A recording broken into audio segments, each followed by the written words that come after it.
2024 is coming to a close, and it seems like a good time to make a tier list of closebacks. This one's probably going to be slightly controversial, but closebacks are in general. Let's get into it. So it's me and Resolve today, and a whole bunch of closeback headphones, ones that I know he loves so much, and I'm sure that a ton of these are going to get high rankings, aren't they? Yeah, especially the Sundara closed. No, I'm just kidding. It is going to be controversial, and that's why we're doing this closeback tier list video, because they are good. They can be good, and they are good, and they've gotten better and better, especially this year. I've done some slightly different tiers than normal. We have S tier, which is the best. A, B, C, D, F, and then at the very bottom, there's a category called shame. Because I feel like that's going to be necessary. Yeah, that works. Well, wait, hold on. Do we have criteria? Do you have criteria? Is there anything you want to, any disclaimers? Oh, yeah. Do we want to do this completely agnostic of price, or should we be including value in this? Because I don't want to include that here. I feel like this should just be across the board of just how good is the headphone, period. Because there are some cheap ones that are great. I think we don't consider price. I think we just say how good it is, and we do include things like comfort, right? So just overall how we there's so many different ways to kind of skin this cat, right? Or to slice up. We could say just sound quality, or sound quality and comfort, or sound quality and comfort and value, whatever. I think build quality, I think it's just at the end of the day, how do we feel about these products? What's our tummy feeling about this? Your tummy, are you eating the headphones? Well, maybe. I mean, if I'm really hungry. So one of them is on here twice, so we're just going to ignore that one. Let's start with something that's not too controversial. How about that? And then we'll get into the juicy stuff later. Sure. Sony MDR Z7 Mark II. I do not have an opinion on this headphone. I would be comfortable putting that in C tier, maybe D tier, because the tuning's wonky, the comfort and build are great, but the tuning is still better than anything HiFi has ever made that's a closeback, or Fostex. Ooh, or Fostex. Okay, because didn't they have some good ones, the Foster driver ones? Oh, we'll get to that. I was gonna say no. I mean, it's not Fostex branded necessarily, but the Denon D2000 was incredible. The Denon was okay. Yeah. Well, where would you put the Denon? Is that next? Yeah. AHD 2000? The Denon that you told me to add to this list. Oh, the 9200. No, I was making a reference to an older Denon, the AHD 2000, which I don't know if they even make it anymore, which is, if they don't, it's a shame, but it's one of those Foster headphones, which was probably the best one. That D2000, I would have put that in A tier, but the newer Denons have not been nearly as good. The 9200 is in C tier. It's actually very good with EQ. It's very comfortable, but the default frequency response, default tonality is a bit wonky. I have to stress as well that closebacks in general are often a bit more wonky, and so the bar is not nearly as high for closebacks. So I think if I were comparing this against a 650 or something like that, the 9200 is just not even close. Yeah. There are some closebacks, though, that go above and beyond. Yeah, exactly. And so it's almost like you get a much bigger range, right? Well, I shouldn't say that. There's pretty terrible openbacks too, but the bar is lower. There's going to be a notable jump in quality between S and the rest. Yeah. So for the Denon D9200, great look to it. It's very comfortable. Love the build quality. The sound quality is a bit wonky. I'll place it in C tier. It's got a bit of that sort of roller coaster ear gain, but it was actually pretty easy to EQ, and it did have a reasonably smooth treble presentation for the fine grained features, which was nice. So C tier overall. All right, what's next? Next up, how about 280 Pro old Sennheiser? I'm gonna put that in D tier, just because it's okay, good at isolating, but not too much else. Similar vein, Rode NTH 100. Maybe also, I would probably also put that in C, because it's pretty comfortable, needs some EQ, but it's decent. Yeah, C tier. What about the closed back Odysseys, the LCD2 closed and the LCD-X closed? I know you like one of those. The LCD2 closed, I would put that in D tier. The LCD-X closed, man, that's a tough one. I still think it needs EQ, and it does have the leakage effect issue, and it is heavy, but it is one of those where it's when you do EQ it, it is remarkable. It's kind of the story with Odyssey. I don't know, B tier? I could live with B tier, because we still have some room above that. Yeah. Let's drop in a bit of a hot take one here. Where is it? Actually, I guess this take wouldn't be too hot if I can find it. Here we go. K361 and 71. I feel like that has to be B or A. Yeah. I mean, Man, do we put it in B or do we put him in A? I feel like it's A if we're talking about sonic performance. The only downside of it is the build quality. Yeah. Like the thing is as well, in a list of overall headphones, there's no way I would put those that high because the build quality is so poor. But we're talking just closebacks. And in just closebacks, it has to be pretty high, I would say, right? What if we moved that LCD down to C and we put this in B tier? Yeah, I'm comfortable with that. Okay. Because I feel like there are things that are better than the 3, 6, 1, and 7, 1 that aren't S. So there's got to be that gap. Yep, I agree. Speaking of... But they're very good. Just to stress. Very good. How do you feel about the DCA closed X? Oh, the Aeon X closed for the one from Massdrop? Yeah, I would say at least B. I'm going to put that in A tier. This is freaking fantastic. Okay. I'm good with that. Yeah, this unit happens to have a bit of a channel imbalance, but like I think I'm just sort of unlucky there. The performance of this one, like objective and subjective, everything about it is really solid. So A tier for me. You know what? I think we're gonna need an S plus. Okay. So I'm just gonna add that up at the very top. You're just gonna write it on the tier list. No, I just added a row to it just because I think we're gonna need S plus here. Okay. I don't know if we need it, but. I think we need another level of separation for just like a couple things that are between like the best and that DCA, because that DCA is really good. Where would you put the Aeon X closed? I would also say A tier. Yeah. But like okay, I'm gonna go straight to this next one, Noir X. I would put Noir X at S, but I wouldn't say it's the best. I would say it's better than the closed X, but it's not as good as other things. You know, here's where we get controversial. I am gonna place the Noir X in B tier. No way. Yes.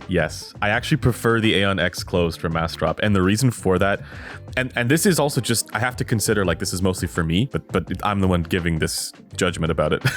For me, it's in B tier because the AMTS stuff doesn't work for me, and I think I have to recognize that there are going to be people for who it does work, but there are also people for who it doesn't.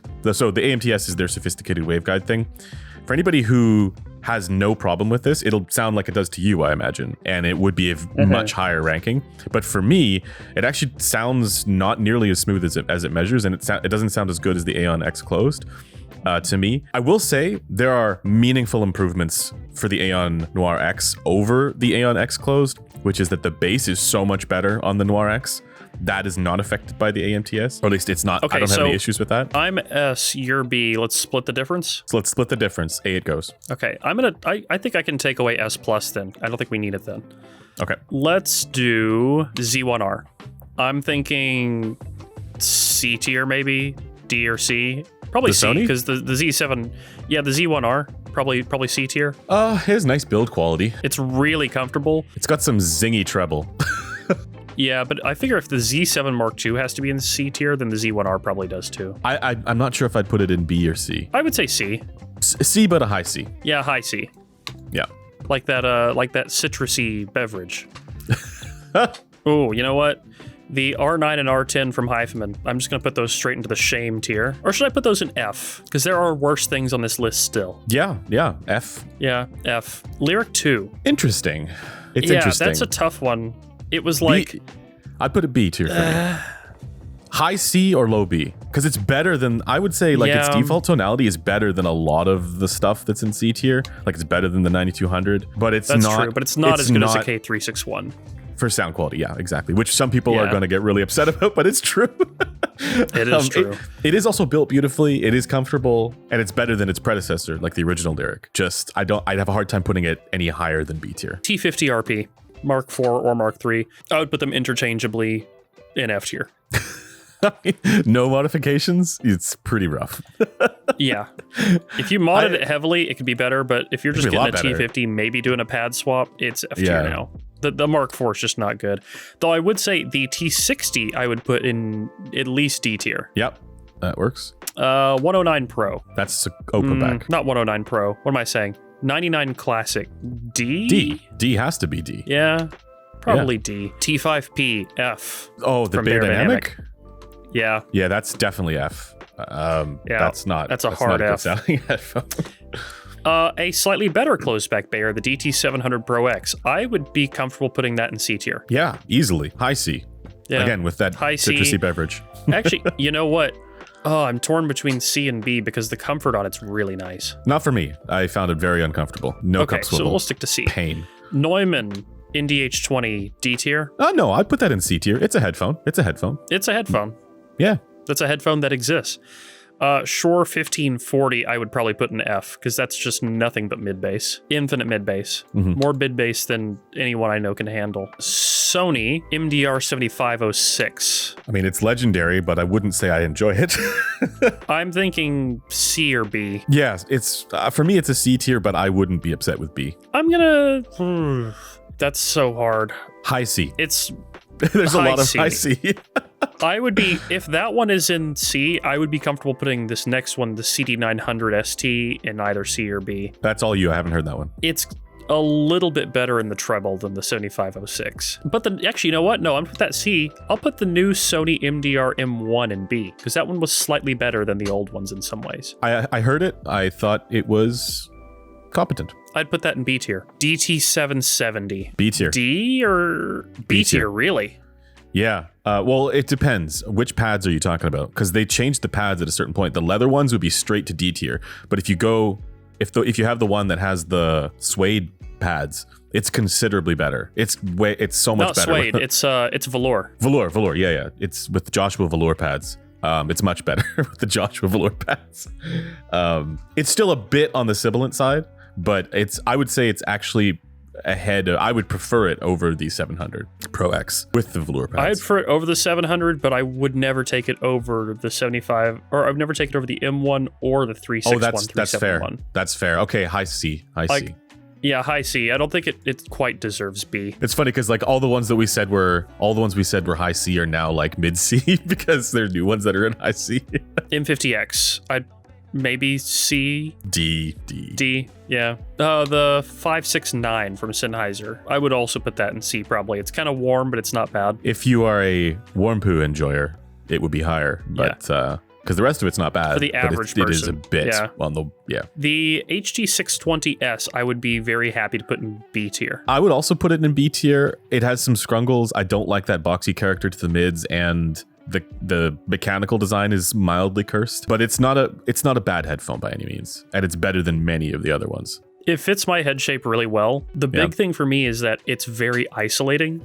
It is very isolating. I love that for working. I mean, I'm wearing it right now for this call because it's just like, it's one of the easiest headphones to film with for me. I put it low B. Yeah, low B. Low B is good. HD820. Do we put that in F or in shame? Probably in F because there are worse things. I'd put it in F. Yeah, that's a headphone that sounds like you hit your head on the back of a bathtub every time you listen to it.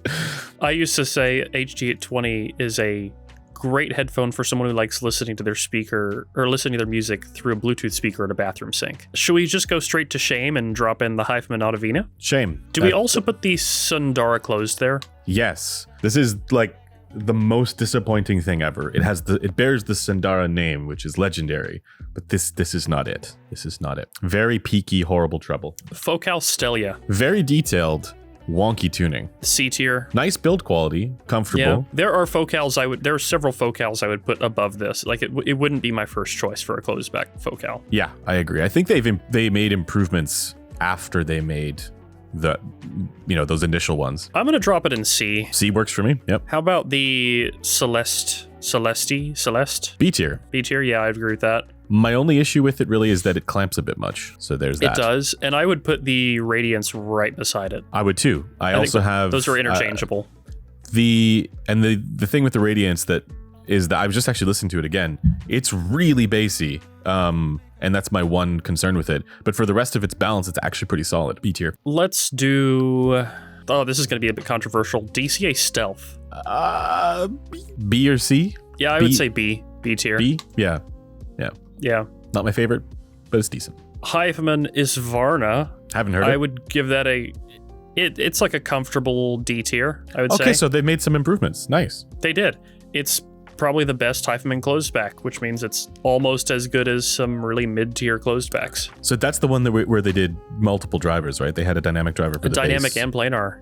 Yeah. Which is interesting. I mean, it seems like they're aware of the challenges and they're trying to improve things, but I haven't heard it yet, so I can't really comment on it. Atrium closed. Was not for me. I know you liked it though, right? Yeah. I'd feel comfortable with that in B tier. Caldera closed, I would be inclined towards A tier. Yeah. This is one where I argue with listener about it all the time.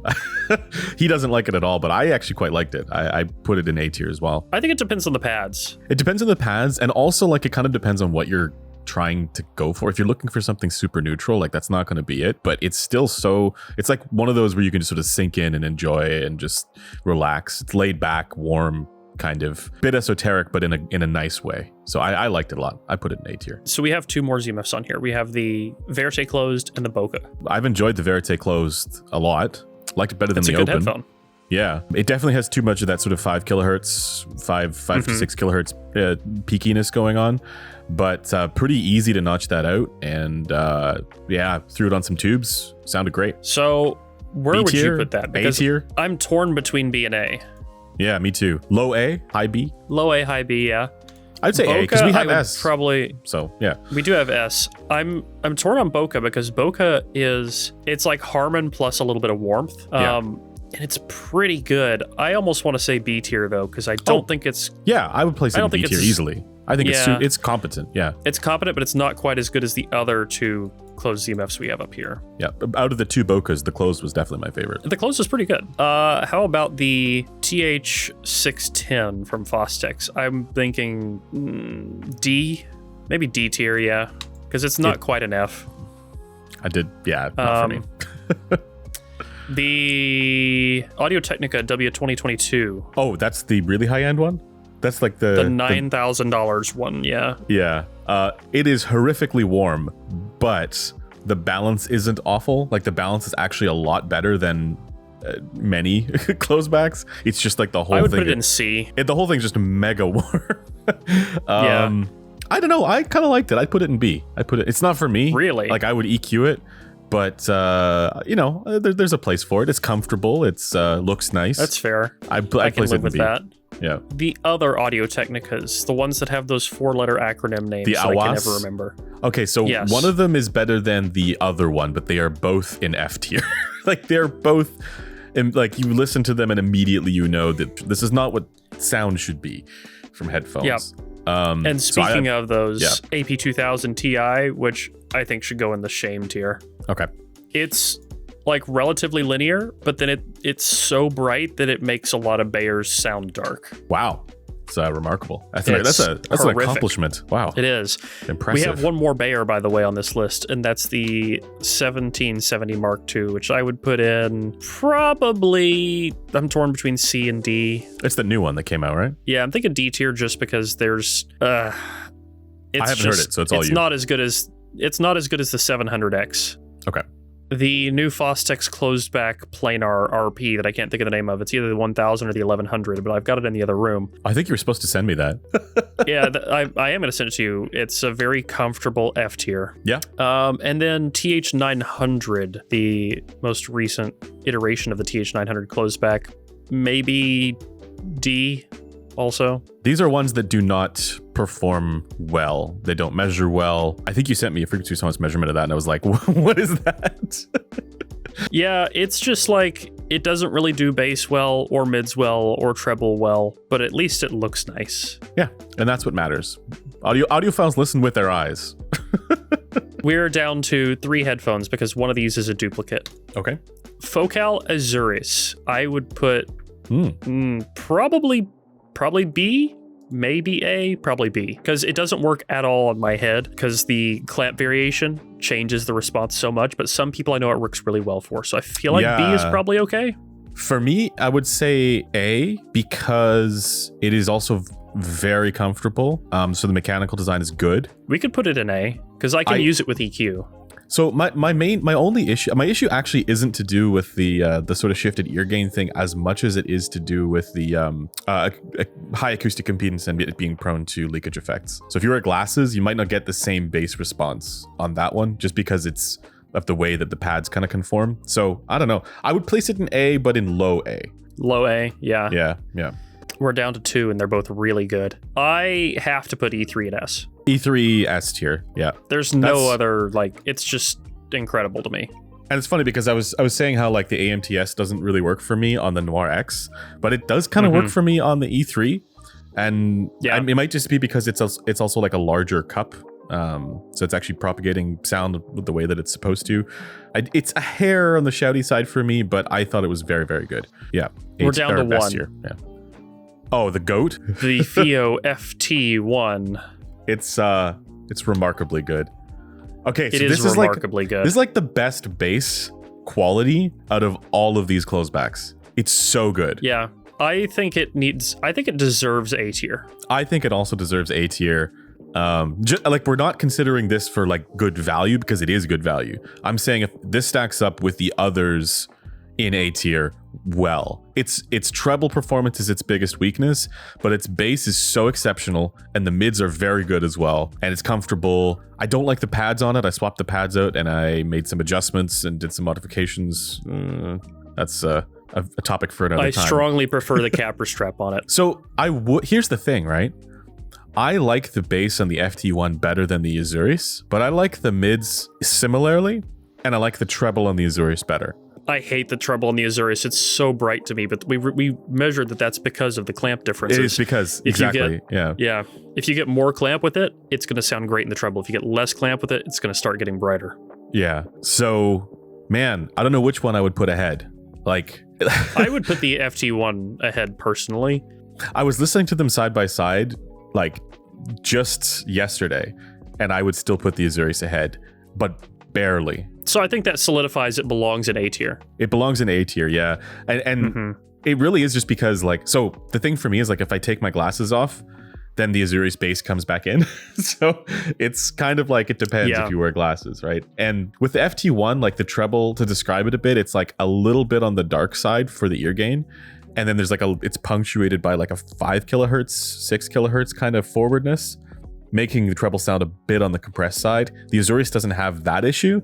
It's more that there's the sort of like timbral shift, and as you put, it's more like the different clamp force can yield a different response at the eardrum, so it can be brighter too. So I don't know. To me, it's like those are the two front runners for the ones that I would personally be looking at, or the E3, just because, like, you know, if I had infinite money, I would go for one of those three, I think, right now. Yeah. Because the comfort, like, to me, comfort is so important, and they're all comfortable. So, whereas some of the other ones are not as ergonomic. Like the Sundara closed. Yeah, that's the one I'm going to consider. So the one downside is the E3, and it's the similarly designed DCA still have a bit of a hard pad on top. Yeah, I prefer the original pad that they had on the Noir, like the non-X version of the Noir. But the pads on the Noir X are so much better. Like, they're so much more, I don't know, premium feeling and consistent. But then the pad shape on E3, that fits my ears way better. Yeah. By the way, where do you place the regular Noir? B. Not A? Not A? Because I would put it the same tier as I also would have put the closed X probably in B tier. Right. But I feel like the Noir, the old Noir, not the Noir X, the old Noir and the closed X, I would put in the same tier as like the Celeste and the Radiance and stuff like that. Whereas Noir X, I would put a little above that. I would put the Noir, the old Noir, and the X closed in the same tier, so I'd have to put it in A. I mean, I can see that. Either way, I think the old Noir is a great headphone. Yeah. So this has been an exercise in controversy. I'm sure that the comments will be super chill and nobody will be upset by this ranking, and everyone will recognize that these are just the opinions of two assholes on the internet, and that when we're critical of headphones you love, this does not mean that we are critical of you. Maybe a little bit. Make good decisions. You know, it's interesting if you looked at like a spread of like the brands that, you know, more of a certain brand would end up in the bottom, more of a certain brand would end up at the top. DCA did pretty dang good with their current models. They do closebacks well. Yeah, they do closebacks well. Your DCA's all up in kind of the top, and your HiFi's all kind of in the bottom. Yep. Theo only having the one on this list just obliterated that ratio. Yep. CMF did pretty great. Focal, also good closebacks. Pretty solid, yeah. Sennheiser, bit of a spread. Sennheiser had a pretty big spread. Yeah, they did. They just kind of, as Sennheiser normally does, they filled out the mid-range. They had some decent stuff and some horrible stuff. Yeah. What else? Bayer Dynamic, also a bit of a spread. Yeah, they didn't have anything above C tier, but they had a couple things in C tier. Oh, I would have put the 770 in B tier. Or did we put it in C? Well, maybe we did put it in C. Where did we put it in B? No, it was in C. It was in C. C. Okay, yeah. Yeah. You said that was a high C. Yeah. I'm all about that citrusy drink, man. I want it now. You're never going to get scurvy. Never, yeah. I have had scurvy in the past. It was a dark time in my life. Darker than now. Imagine that. I wouldn't be able to see. On that note, do you want to wrap it up? Oh, who makes all these videos possible? The place that you can go to buy headphones and make it so that we can continue to eat. The place that has 365-day returns and really, really amazing customer support. Big plug, headphones.com, for making all this possible. Go to headphones.com and you might make Resolve smile again. On that note, I think it's time we wrap this video up. So if you like this video, leave a like down below. Comment letting me know what you want to see in the future. If you want to get active in the community, get at the Discord or the forum, both available at the link in the video description. As always, don't forget to stick around, subscribe for more videos like this in the future. Let us know what other close-back headphones you guys want us to test. What he said. Peace. Bye.